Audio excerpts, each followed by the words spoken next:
अविकारी शब्द। विकारी और अविकारी बहुत महत्वपूर्ण शब्द है, हमेशा पूछता है। विकारी शब्द की पहचान या विकारी शब्द की परिभाषा ये है कि ऐसा वाक्य जो लिंग, वचन और कारक के कारण जहां भी परिवर्तन दिखाई दे वो सब वाक्य आपके विकारी शब्द होते हैं। चाहे वो संज्ञा होगा, चाहे सर्वनाम होगा, चाहे विशेषण या क्रिया। तो विकारी का मतलब ही होता है, विकारी को हम व्यय भी कहते हैं और अविकारी को अव्यय कहते हैं।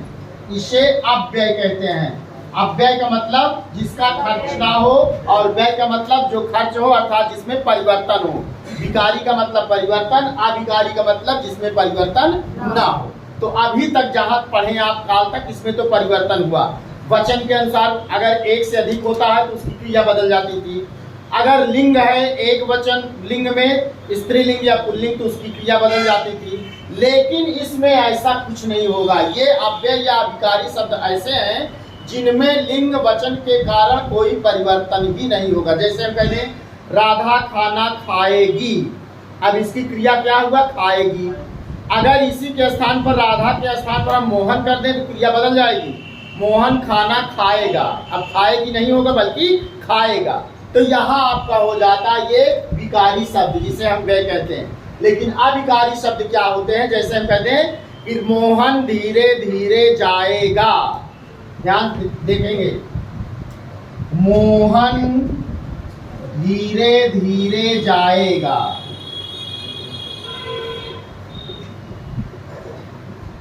अब अविकारी या अव्यय शब्द इसका ये है। और अविकारी के चार भेद होते हैं: क्रिया विशेषण अव्यय, संबंध बोधक अव्यय, समुच्चय बोधक अव्यय और विस्मयार्थ बोधक अव्यय। तो ये आपका जो धीरे धीरे शब्द है ये क्रिया विशेषण है।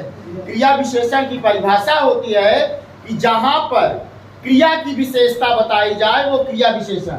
जाएगा क्रिया है जाना, आना जाना खाना कुछ भी कोई कार्य करना क्रिया होती है।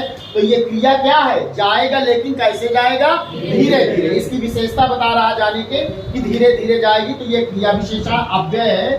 तो धीरे धीरे, अब देखिएगा अभी ये पुरुष है, अगर हम महिला स्त्रीलिंग कर देते हैं तब भी इस धीरे धीरे में कोई परिवर्तन नहीं आएगा। जैसे कहते हैं राधा, यही होगा धीरे धीरे जाएगी। देखिए अब ये है आपका अव्यय या अविकारी जिसमें लिंग के कारण कोई परिवर्तन नहीं हुआ। धीरे धीरे इसके लिए भी प्रयोग हुआ है, धीरे धीरे इसके लिए भी प्रयोग हुआ है, जबकि ये पुरुष है और ये स्त्रीलिंग है। तो यही है अविकारी या अव्यय जिनमें लिंग या वचन के कारण कोई परिवर्तन न हो। ये तो लिंग हो गया। अगर वचन में जैसे कहते हैं मोहन धीरे धीरे जाएगा, अब इसी में हम कह दें कि वे सब, बहुवचन में कर दें वे सब, यही रहेगा, इसमें कोई परिवर्तन नहीं होगा। धीरे धीरे जाएंगे, ये हो गया आपका धीरे धीरे जाएंगे। कई लोगों के लिए भी आएगा तब भी धीरे धीरे में कोई परिवर्तन नहीं होगा, इसीलिए इसे हम अविकारी शब्द कहते हैं। तो अविकारी शब्द जिसमें लिंग, वचन और कारक के कारण कोई परिवर्तन नहीं होता वो अविकारी या अव्यय भी कहते हैं इसे।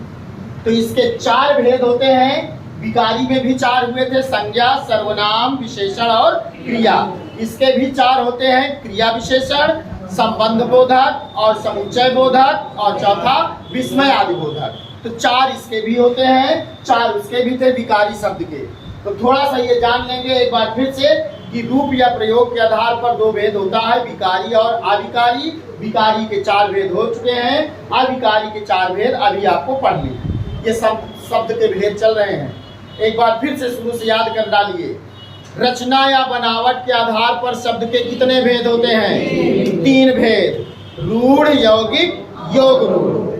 उत्पत्ति या स्रोत या इतिहास के आधार पर शब्द के चार भेद, तत्सम, तद्भव, देशज और विदेशज। संकर शब्द को कुछ विद्वान मानते हैं पांचवा भेद, लेकिन उसे इसलिए नहीं माना जाता क्योंकि संकर शब्द कहीं भी आ जाए, किसी भी भेद में, शब्द के अलावा भी संकर को हम इसलिए नहीं मानते हैं भेद, क्योंकि संकर का मतलब ही होता है संयुक्त या दो चीजों से मिलकर बना हुआ।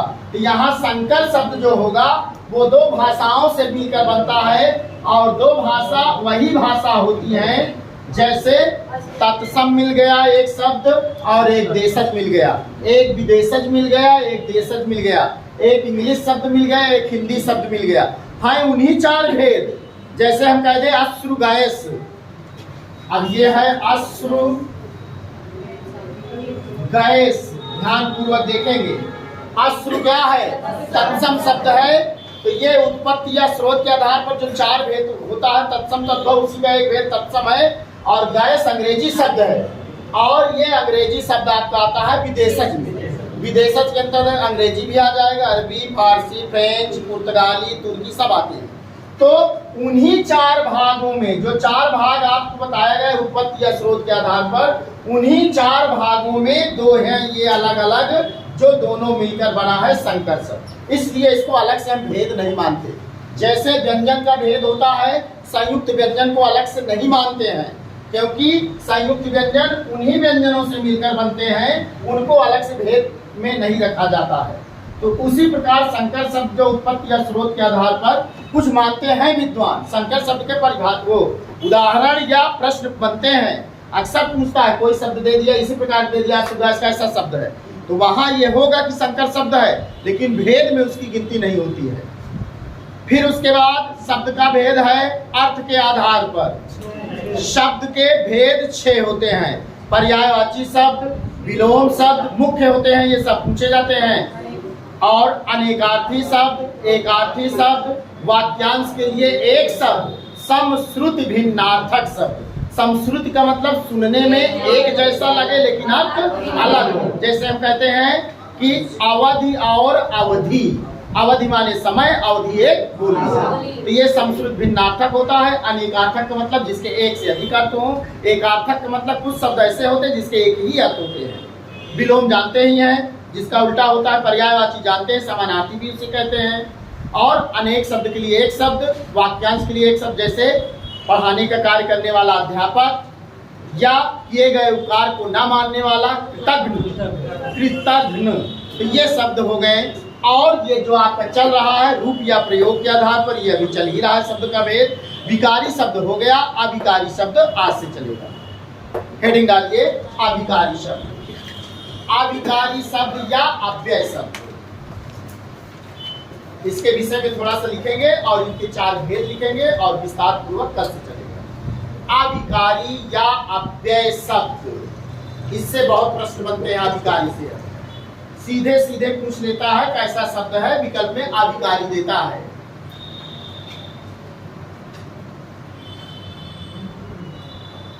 नीचे से लिखेंगे संज्ञा। अविकारी शब्द में संज्ञा, सर्वनाम, विशेषण और क्रिया को, संज्ञा, सर्वनाम, विशेषण और क्रिया को विकारी शब्द कहा गया है। विकारी शब्द कहा गया है। अभी आपको केवल पीछे का याद दिलाने के लिए दिखाया गया है। विकारी शब्द कहा गया है क्योंकि ये शब्द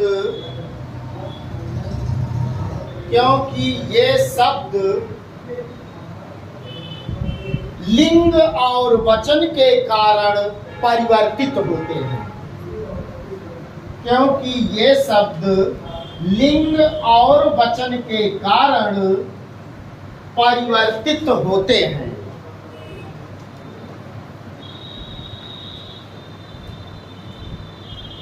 पैराग्राफ चेंज करके लिखेंगे,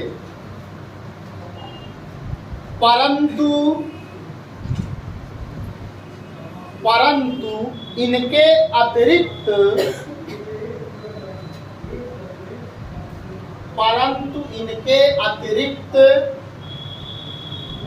कुछ ऐसे शब्द भी हैं,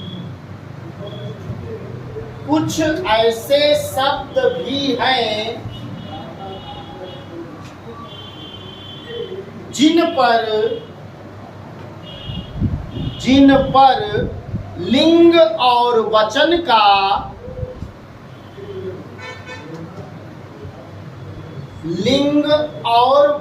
का कोई प्रभाव नहीं पड़ता।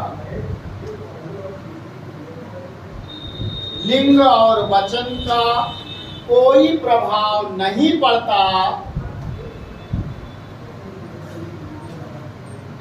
ऐसे शब्दों को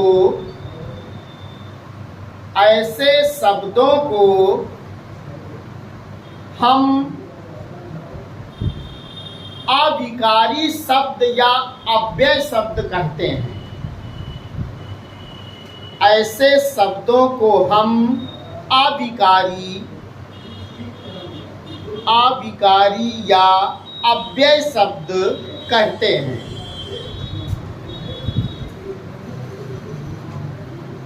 फिर पैराग्राफ चेंज करके नीचे लिखेंगे, अविकारी या अव्यय का अर्थ ही होता है, अविकारी या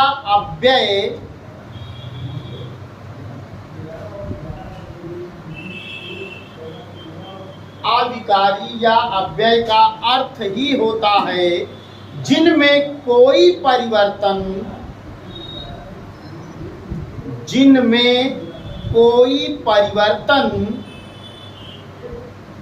या बदलाव ना आए।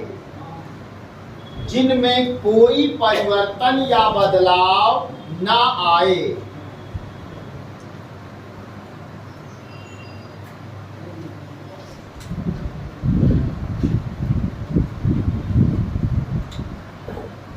अब अथवा करके एक परिभाषा और अथवा करके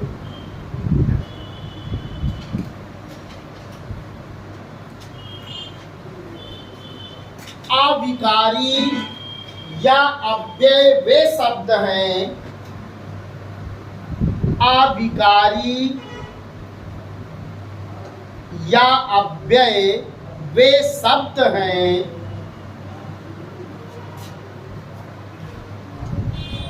जिनके रूप में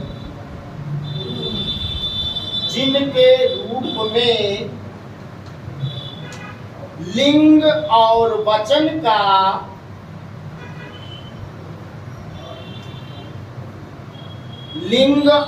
वचन के लिखिएगा, लिंग और वचन के प्रभाव से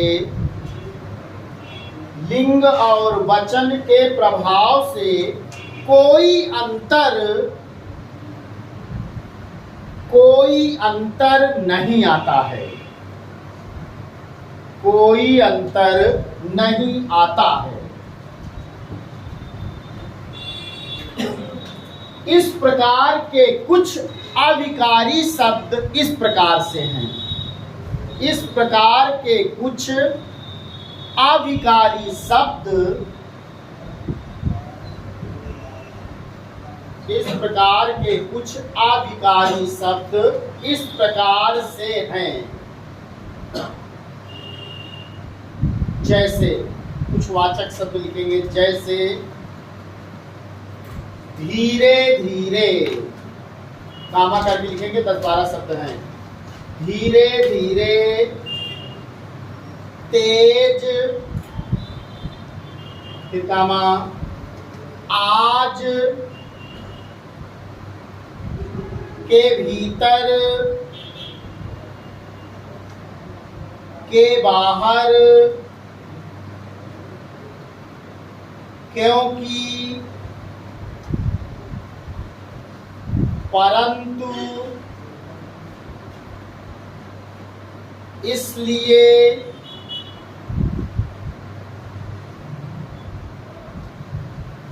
जब तब आदि ये शब्द अव्यय हैं। आदि ये शब्द अव्यय हैं। अव्यय या अविकारी वही है, बार बार बताया जा रहा है। आदि ये शब्द अव्यय हैं क्योंकि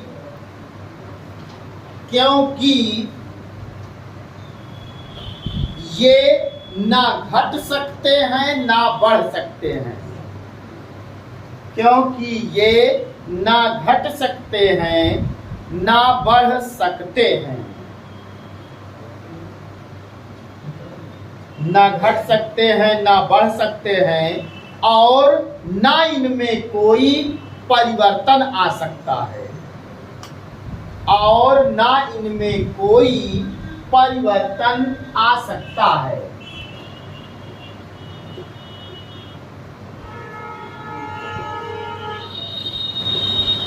तो ये था आपका अभिकारी की परिभाषा और अभिकारी की पहचान। हेडिंग डालेंगे अभिकारी या अव्यय के भेद। अभिकारी या अव्यय के भेद।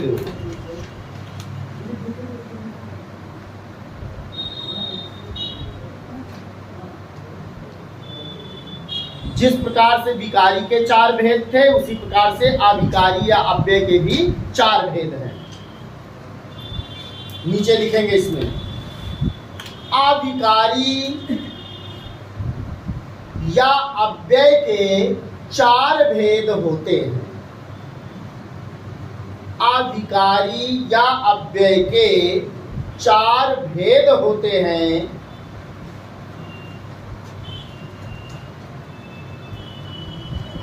पहला, क्रिया विशेषण अव्यय।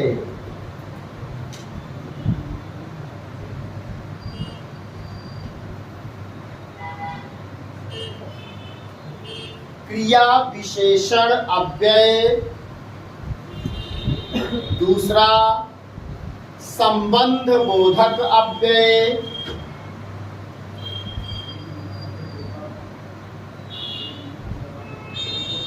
संबंध बोधक अव्यय, अव्यय शब्द के साथ जोड़ देंगे। तीसरा, समुच्चय बोधक अव्यय।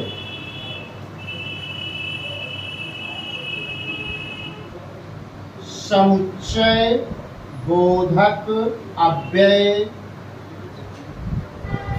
और चौथा है विस्मयादि बोधक अव्यय।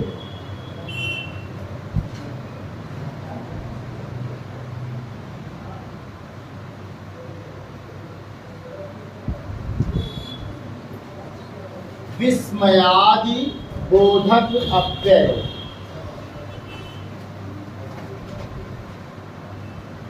ये 4 भेद हैं अभिकारी के क्रिया विशेषण, जिसमें सबसे महत्वपूर्ण आपका यही है क्रिया विशेषण।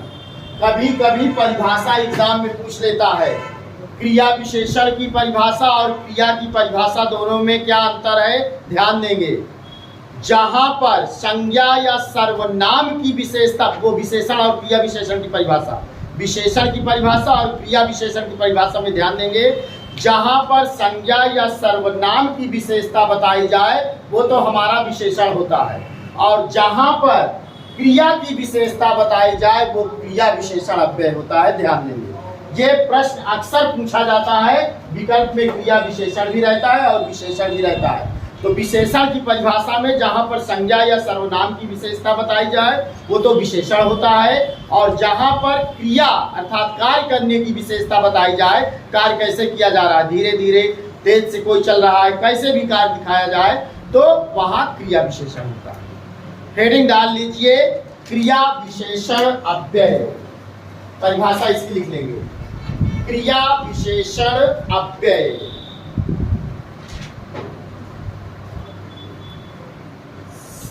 चारों में सबसे महत्वपूर्ण क्रिया विशेषण ही है और इसी से अधिकतर प्रश्न बनते भी हैं। क्रिया विशेषण अव्यय की परिभाषा,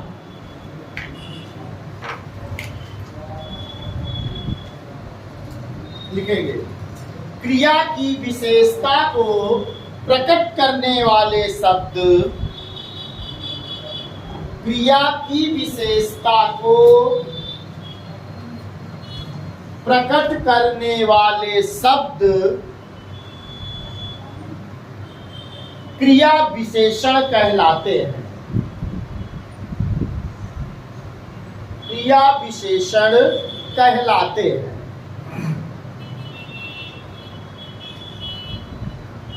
अथवा करके एक परिभाषा और,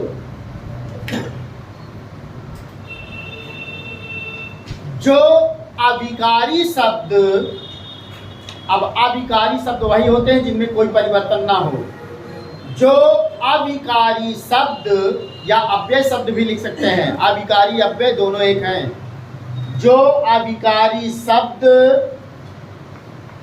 क्रिया की विशेषता प्रकट करते हैं, क्रिया की विशेषता प्रकट करते हैं,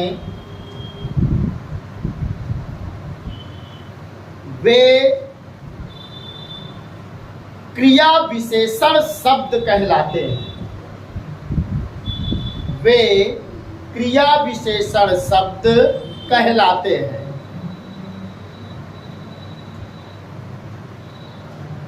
जैसे उदाहरण लिखेंगे,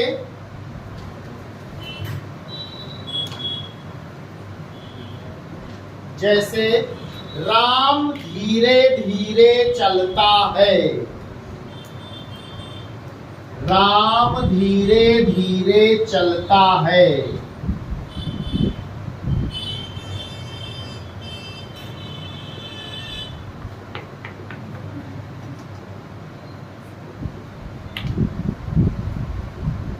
अब परिभाषा के अनुसार क्रिया विशेषण बताया गया है कि वो अव्यय शब्द जो क्रिया की विशेषता बताए वही होता है क्रिया विशेषण। तो चलना यहाँ क्रिया है, इसकी विशेषता हमारा बता रहा है धीरे धीरे, तो यही है हमारा क्रिया विशेषण जो धीरे धीरे बीच में आया है। दूसरा उदाहरण, रमेश वहां किस लिए गया। रमेश वहां किस लिए गया।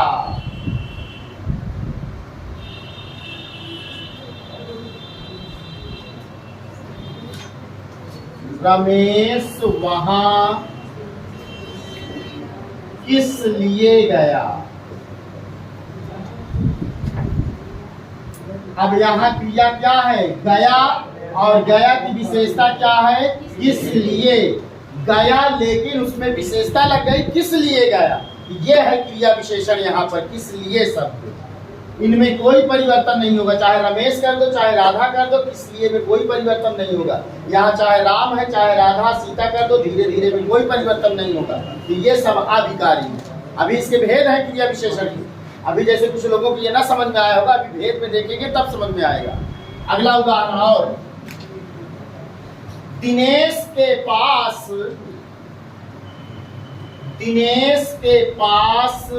पर्याप्त धन है। दिनेश के पास पर्याप्त धन है। अब धन है, सहायक क्रिया यहाँ है, धन है, लेकिन कैसा धन है, पर्याप्त। पर्याप्त के नीचे अंडरलाइन करेंगे, यही है क्रिया विशेषण। एक उदाहरण और, महात्मा जी श्रेष्ठ वक्ता हैं। महात्मा जी श्रेष्ठ वक्ता हैं। अब वक्ता तो है, लेकिन उनकी विशेषता क्या है, श्रेष्ठ वक्ता है। हेडिंग डालिए, क्रिया विशेषण के भेद। क्रिया विशेषण के भेद।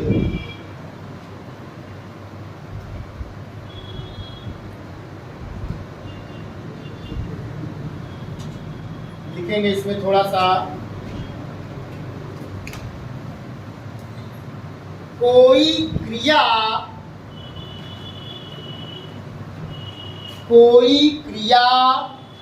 कहाँ कब, कामा करके लिखेंगे, कोई क्रिया कहाँ कब कैसे घट रही है। कहाँ कब कैसे घट रही है, इसी आधार पर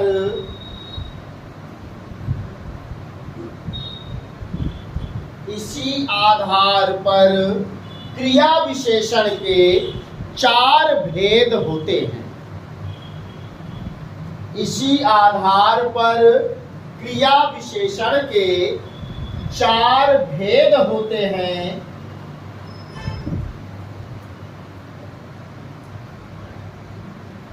पहला कालवाचक क्रिया विशेषण, चारों को पहले नाम लिख लेंगे। पहला कालवाचक क्रिया विशेषण, दूसरा स्थानवाचक क्रिया विशेषण, स्थानवाचक क्रिया विशेषण, तीसरा परिमाणवाचक क्रिया विशेषण, मात्रा जिसमें देखी जाए, परिमाणवाचक क्रिया विशेषण, और चौथा है रीतिवाचक क्रिया विशेषण। ये सबसे महत्वपूर्ण है चौथा, रीतिवाचक, रीतिवाचक क्रिया विशेषण। हेडिंग डाल लीजिए कालवाचक क्रिया विशेषण, कल चलेगा ये कालवाचक क्रिया विशेषण।